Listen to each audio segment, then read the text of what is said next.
Excellences, Mesdames et Messieurs, je suis heureux de vous accueillir pour cette rencontre qui chaque année vous réunit autour du successeur de Pierre, illustre représentant de si nombreux pays. Elle revêt une haute signification car elle est une image en même temps qu'une illustration du rôle de l'Église et du Saint-Siège dans la communauté internationale. J'adresse à chacun de vous des salutations de vœux cordiaux, en particulier à ceux qui sont ici pour la première fois. Je vous suis reconnaissant pour l'engagement et l'attention avec lesquels, dans l'exercice de vos délicates fonctions, vous suivez mes activités, celles de la curie romaine, et ainsi, dans une certaine façon, la vie de l'Église catholique partout dans le monde. Votre doyen, l'ambassadeur Alejandro Valladares Lanza, s'est fait l'interprète de vos sentiments et je le remercie pour les souhaits qu'il m'a exprimés à nom de tous. Sachant combien votre communauté est unie, je suis sûr qu'est présente aujourd'hui dans votre pensée l'ambassadrice du Royaume des Pays-Bas, la baronne van Linden-Leyten, retenue il y a quelques semaines à la Maison du Père. Je m'associe dans la prière à votre émotion.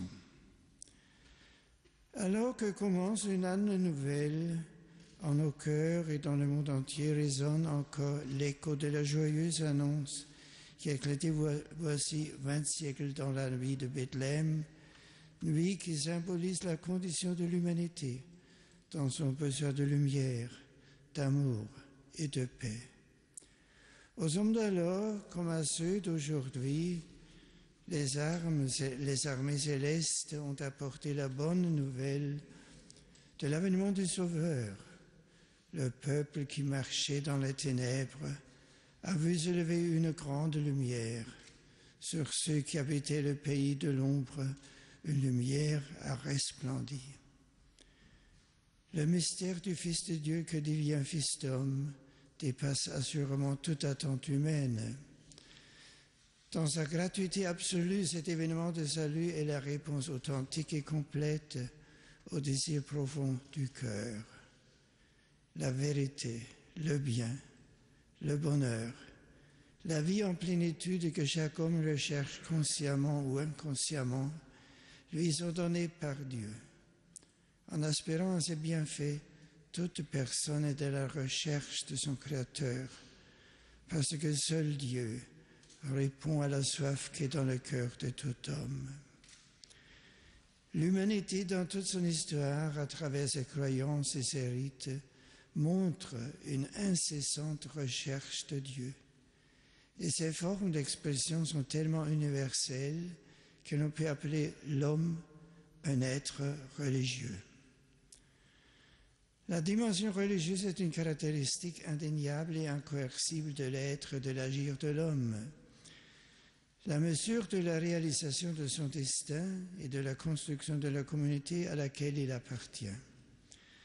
Par conséquent, quand l'individu lui-même ou ceux qui l'entourent négligent ou nient cet aspect fondamental, se créent des déséquilibres et des conflits à tous les niveaux, aussi bien au plan personnel qu'au plan interpersonnel.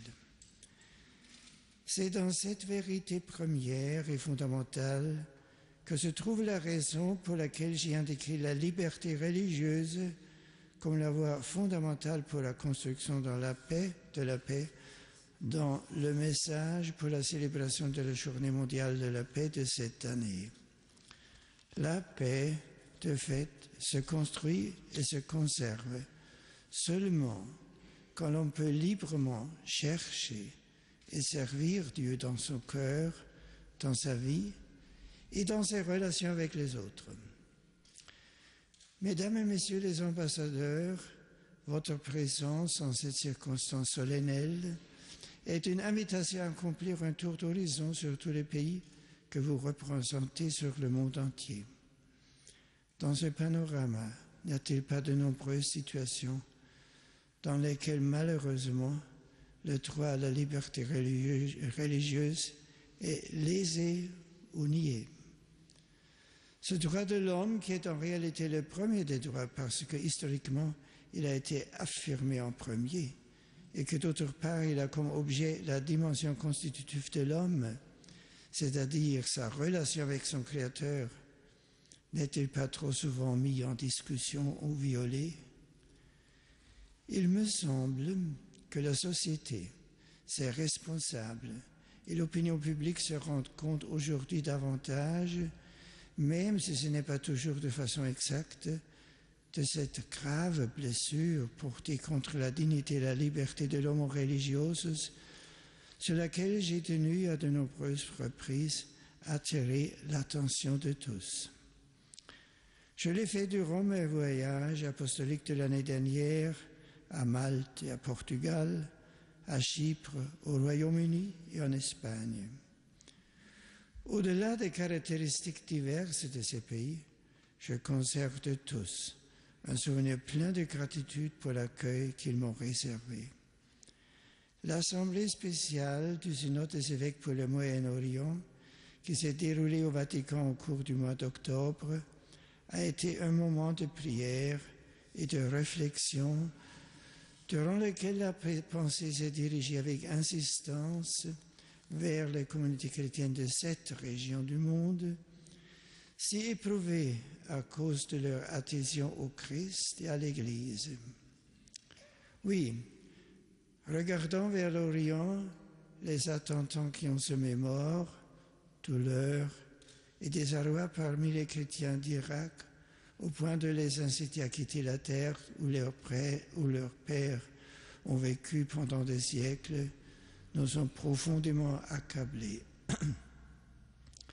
Je renouvelle aux autorités de ce pays, aux chefs religieux musulmans, mon appel anxieux à œuvrer afin que leurs concitoyens chrétiens puissent vivre en sécurité et continuer à apporter leur contribution à la société dont ils sont membres à plein titre. En Égypte aussi, à Alexandrie, le terrorisme a frappé brutalement des fidèles en prière dans une église. Cette succession d'attaques est un signe de plus de l'urgente nécessité pour le gouvernement de la région d'adopter, malgré les difficultés et les menaces, des mesures efficaces pour la protection des minorités religieuses. Faut-il encore une fois le dire? Au Moyen-Orient, les chrétiens sont des citoyens originels et authentiques, loyaux à leur patrie et s'acquittant de tous les devoirs nationaux. Il est naturel qu'ils puissent jouir de tous les droits de la citoyenneté, de la liberté de conscience et de culte, de la liberté dans le domaine de l'éducation et de l'enseignement et dans l'usage de moyens de communication. À cet égard, j'apprécie l'attention pour les droits des plus faibles et la clairvoyance politique dont certains pays d'Europe ont fait preuve ces derniers jours en demandant une réponse concertée de l'Union européenne afin que les chrétiens soient défendus au Moyen-Orient. Je voudrais rappeler enfin que le droit à la liberté religieuse n'est pas pleinement appliqué là où est garantie seulement la liberté de culte, qui plus est avec des limitations. En outre, j'encourage à accompagner la pleine sauvegarde de la liberté religieuse et des autres droits humains par des programmes qui, depuis l'école primaire et dans le cadre de l'enseignement religieux, éduquent au respect de tous les frères en humanité. Pour ce qui concerne les États de la péninsule arabique, où vivent de nombreux travailleurs immigrés chrétiens, je souhaite que l'Église catholique puisse disposer des structures pastorales appropriées. Parmi les normes qui lèsent le droit des personnes à la liberté religieuse, une mention particulière doit être faite de la loi contre le blasphème au Pakistan. J'encourage à nouveau les autorités de ce pays à faire les efforts nécessaires pour l'abroger, d'autant plus qu'il est évident qu'elle sert de prétexte pour provoquer injustice et violence contre les minorités religieuses. Le tragique assassinat du gouverneur du Pendjab montre combien il est urgent de procéder dans ce sens. La vénération à l'égard de Dieu promeut la fraternité et l'amour, et non pas la haine et la division. D'autres situations préoccupantes, avec parfois des actes de violence, peuvent être mentionnées dans le sud et sud-est du continent asiatique, dans des pays qui ont pourtant une tradition de rapports sociaux pacifiques. Le poids particulier d'une religion déterminée dans une nation ne devrait jamais impliquer que les situations appartenant à une autre confession soient discriminées dans la vie sociale, ou pire encore, que soit tolérée la violence à leur encontre. À cet égard, il est important que le dialogue interreligieux favorise un engagement commun à reconnaître et promouvoir la liberté religieuse de toute personne et de toute communauté. Enfin, comme je l'ai déjà rappelé, la violence entre les chrétiens n'épargne pas l'Afrique.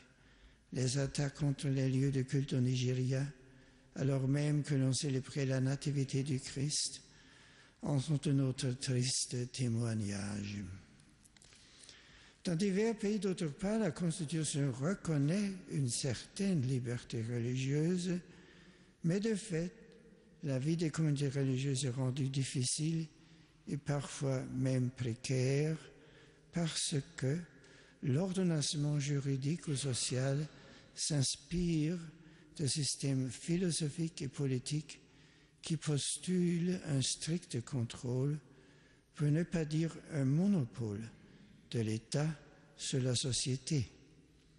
Il faut que cesse de telles ambiguïtés, de manière à ce que les croyants ne se trouvent pas tiraillés entre la fidélité à Dieu et la loyauté à leur patrie.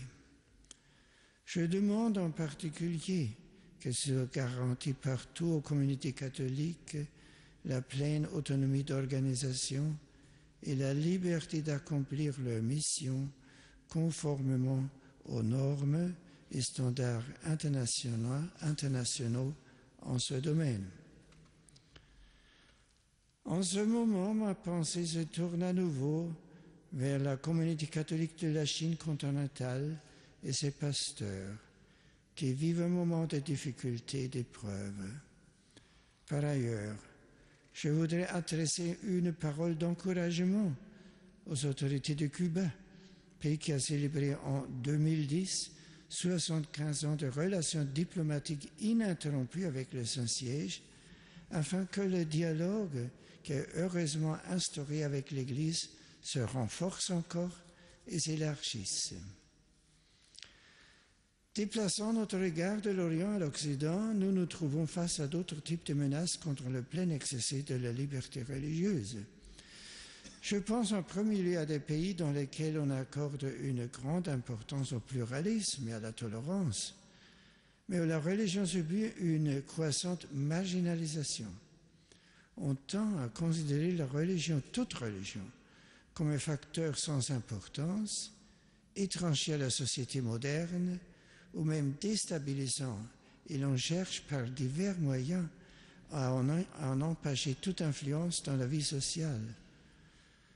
On en arrive ainsi à exiger que les chrétiens agissent dans l'exercice de leur profession sans référence à leurs convictions religieuses et morales, et même en contradiction avec celles-ci, comme par exemple là où sont en vigueur des lois qui limitent le droit à l'objection de conscience des professionnels de la santé ou de certains praticiens du droit.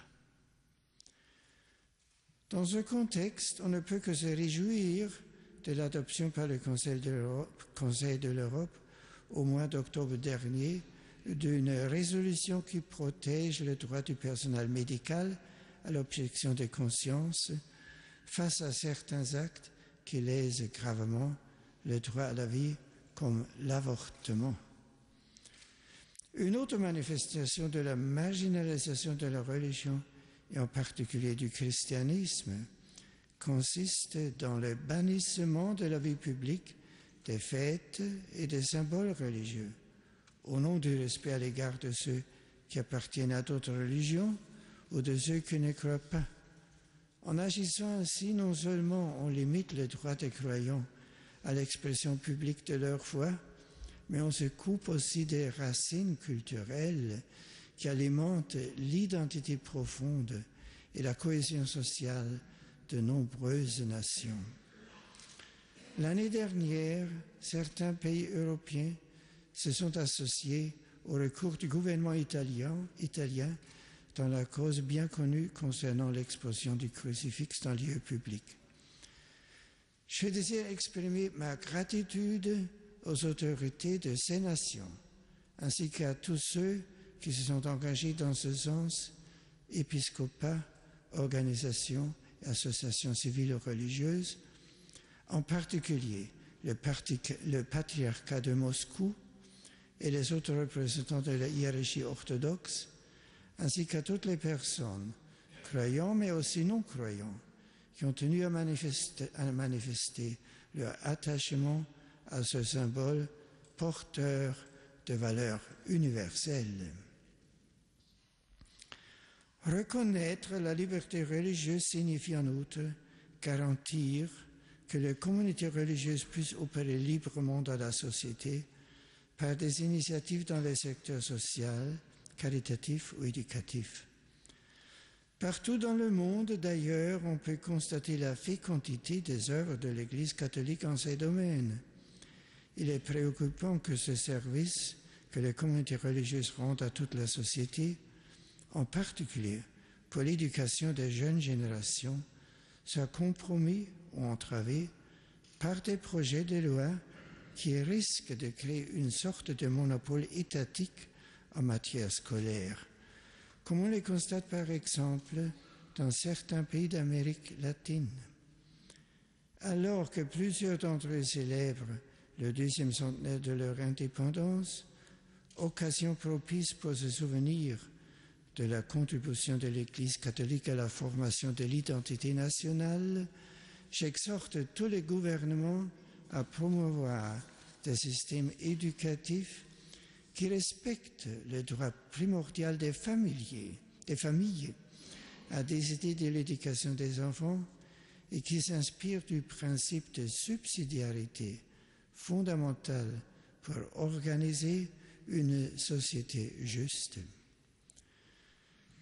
Poursuivant ma réflexion, je ne puis passer sous silence une atteinte à la liberté religieuse des familles dans certains pays européens, là où est imposée la participation des cours d'éducation sexuelle ou civique, véhiculant des conceptions de la personne et de la vie prétendument neutres, mais qui en réalité reflètent une anthropologie contraire à la foi et à la juste raison.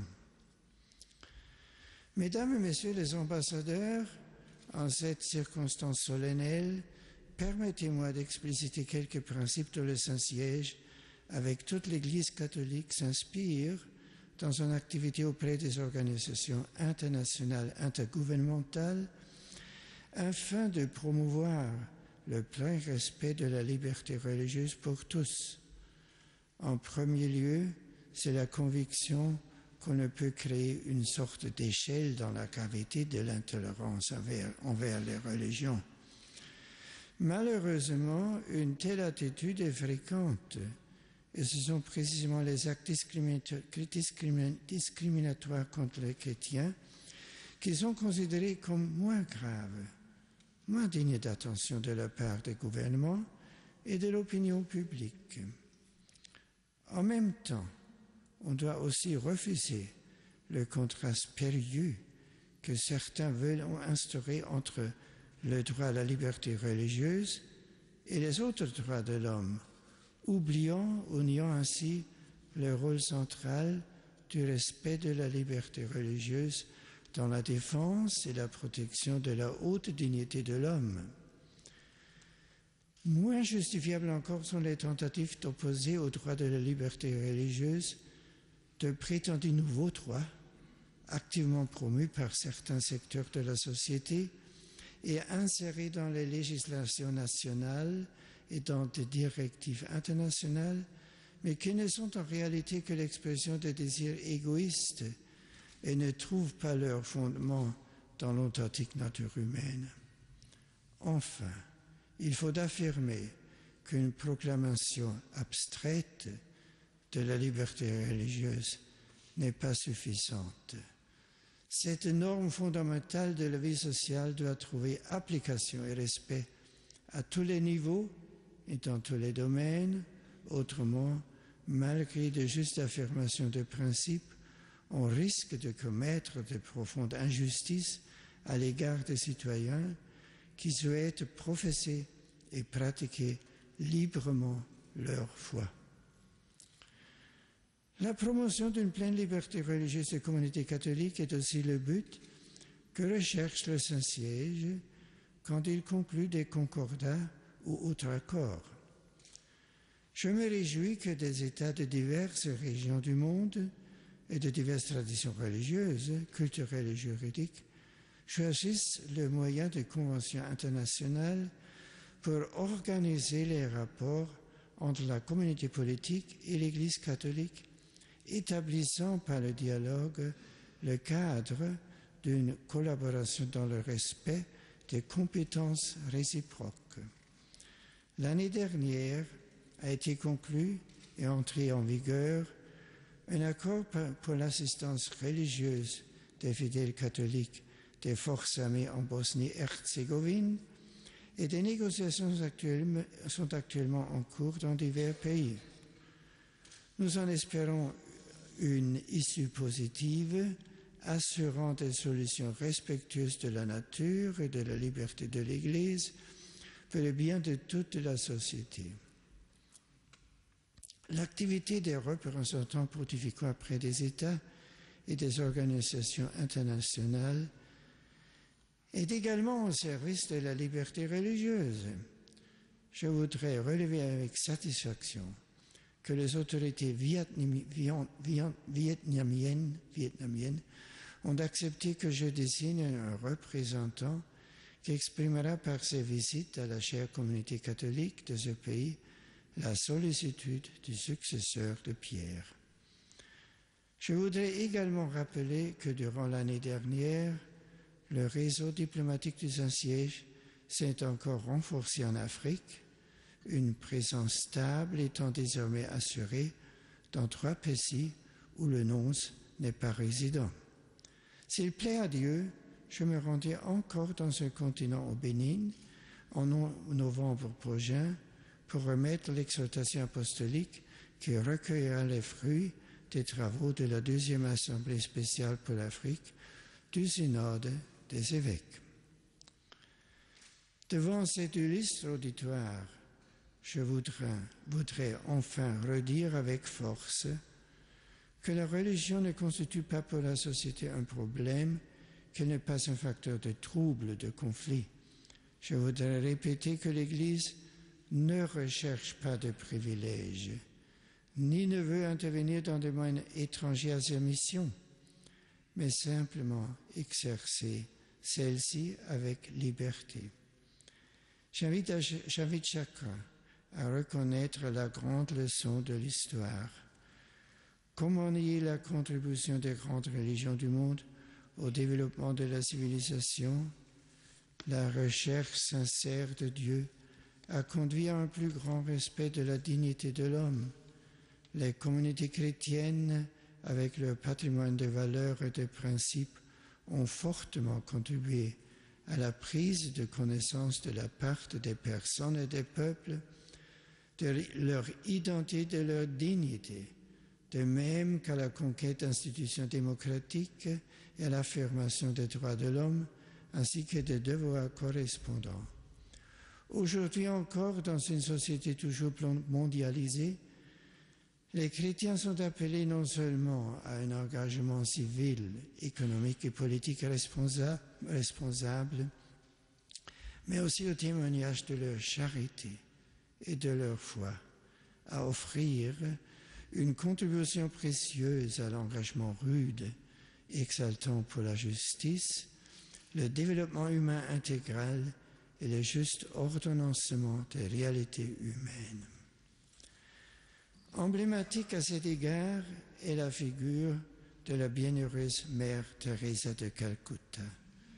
Le centenaire de sa naissance a été célébré à Tirana, à Skopje et à Pristina comme en Inde. Un vibrant hommage lui a été rendu non seulement par l'Église, mais aussi par des autorités civiles et des chefs religieux, sans compter les personnes de toute confession. Des exemples comme le sien montrent au monde combien l'engagement qui naît de la foi est bénéfique à toute la société. Qu'aucune société humaine ne se prive volontairement de l'apport fondamental que constituent les personnes et les communautés religieuses. Comme le rappelait le Concile Vatican II, en assurant pleinement et à tous la juste liberté religieuse, la société pourra ainsi jouir des biens de la justice et de la paix découlant de la fidélité des hommes envers Dieu et sa sainte volonté. Voici pourquoi, alors que nous formons des vœux afin que cette nouvelle année soit riche de concorde et de réels progrès, j'exhorte tous, responsables politiques, chefs religieux et personnes de toute catégorie, à entreprendre avec détermination la voie vers une paix authentique et durable qui passe par le respect du droit à la liberté religieuse dans toute son étendue. Sur cet engagement qui nécessite pour sa mise en œuvre que toute la famille humaine s'y investisse, j'invoque la bénédiction de Dieu Tout-Puissant qui a opéré notre réconciliation avec lui et entre nous par son Fils Jésus-Christ, notre paix. Bonne année à tous.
EWTN, sharing the splendor of truth.